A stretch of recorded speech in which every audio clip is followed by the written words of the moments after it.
aprofundamento da atitude do Marco, da postura do Marco da Costa, que tu descreves um pouco mais qual era a consistência das ideias científicas que se foram tendo ao longo do tempo e que tipo de ideias pedagógicas, que tipo de visão pedagógica está ao lado no princípio da criação do ARC. E quando eu digo princípio, digo os primeiros 10 anos. A seguir ao 25 de Abril até o princípio dos anos 80, o ARC foi um centro cultural, digamos assim, nunca perdeu, nunca deixou de haver cursos, no sentido de aulas, mas ganhou uma grande dimensão de local de interação variedíssima, de coisas que se acoitavam ou que se acolheram aqui. Havia problemas de espaço e problemas também de encontro. E aqui isso, desde coisas mais ecléticas possíveis, desde a associação, por exemplo, o grupo de música contemporânea do Jorge Peixinho, foi aqui que se instalou, era aqui que era o seu laboratório. O grupo de jazz Plexos nasceu aqui, marionetes São Lourenço de Diabo, por exemplo, que eram as marionetes manipuladas com teatro de rua, nasceu aqui. A Faculdade de Teologia da Igreja Ortodoxa de Lisboa era aqui, assim, a Associação dos Jovens Escritores era aqui, eram as mulheres, as primeiras comemorações do Dia da Mulher, foi aqui, quer dizer, Cinemateca, não, isso foi mais tarde. Cinemateca, quando a Cinemateca fechou entre uma sede e outra, quando abriu antes de abrir a Barata de Salgueiro e fechar os restauradores, passámos aqui toda, foi assim, com o Félix Gilberto, nessa altura, foi aqui toda a Cinemateca, foi aqui passada em 79, depois. Um grande, havia o que se chamava política de porta aberta, e as pessoas pagavam em género, não é? Digamos que quem se acoitava aqui não pagava renda, pagava em espetáculos, pagava em... E havia coisas até parecidas com esta que estamos agora aqui a ver. Havia altura, por exemplo, as sextas-feiras, que eram pessoas que vinham falar, ainda estavam vários quadrantes, várias hipóteses, e digamos, era uma espécie de num local onde se podia discutir uma série de coisas. E os cursos livres também, nessa altura, houve uma certa modalidade. Aliás, procurando responder àquilo que o Manuel disse, pode-se dizer que é evidente que o ARC não teve logo de início, foi ao longo do caminho, também foi fazendo opções e foi vendo o que é que, ainda que mantivesse, isso é muito interessante, na minha opinião, manteve, e foi a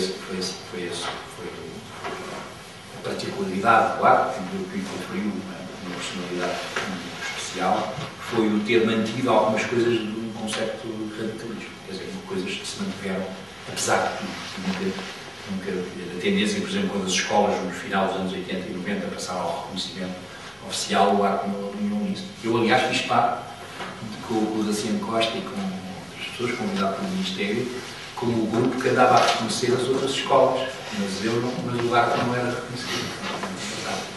E eu tenho, até nem terminei o 5º ano de escritura, portanto, eu sou o 4º ano de escritura, não sou doutor, não sou licenciado, e era bocado para o quarto, mas o Ministério, quer dizer, dado o papel do ARC, dava para eu fazer parte. Eu acho que está muito posto assim, quer dizer, acho que foi muito alicerçado sobre o saber real das pessoas. Quer dizer, interessava-me que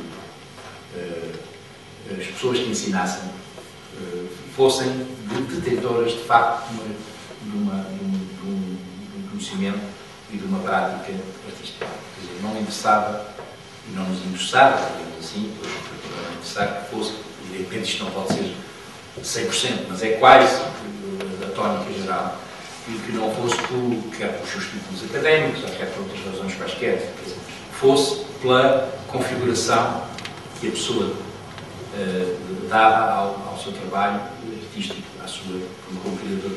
Isto por um lado. Por outro lado, que o professor tivesse não só essa capacidade, mas fosse também capaz de dar as mãos e de se integrar neste tipo de iniciativa.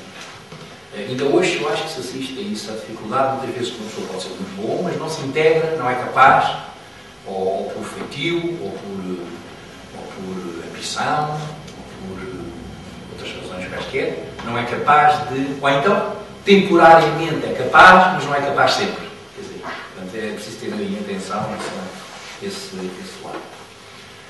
Portanto, mesmo a configuração que o arco foi sofrendo ao longo do tempo, o arco escola, em termos de, quando se falava na fase de iniciação, fase 1, fase 2, claro que ia beber muito as estruturas anglo-saxónicas,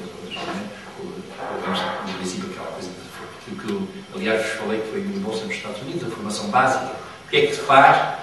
Uma pessoa que entra, vem do liceu, vem marcar o primeiro contacto, o que é que se ensina? Há uma gramática para ensinar, deve fazer, por exemplo, isso. O pintor deve saber desenhar, a Escola de Belas Artes tinha alguma razão ou não, quando as pessoas aprendiam a desenhar, faz parte de aprender a desenhar, uma pessoa nunca precisa de aprender a desenhar para ser artista autográfico. Fotográfico já seria outra coisa. Depois, evidentemente, uma abertura àquilo que os ingleses chamam o hands-on, quer dizer, as coisas feitas e não ser só uma produção separada de um contexto de fabrico. Quer dizer, haver uma adaptação, haver pôr as mãos. Depois, claro, o problema de não ser classificado, mas haver controle e rigor em que a pessoa pode ou não pode ser admitida numa fase seguinte. Tem ou não tem configuração, tem ou não tem capacidade de estar estruturado. Portanto, isso é mais difícil, os critérios, muitas vezes não são muito objetivos, mas era muito importante não tornar as coisas fáceis. Eu acho que era muito importante neste campo pedagógico não tornar as coisas fáceis. As faltas, a marcação de faltas e perder o ano de faltas ou não sei o quê, é uma maneira fácil de gerir a presença. A presença não deve ser gerida pelas faltas, a presença deve ser gerida pelo interesse que as pessoas têm nas coisas. Quer dizer, portanto, os caminhos fáceis não serem os caminhos adequados.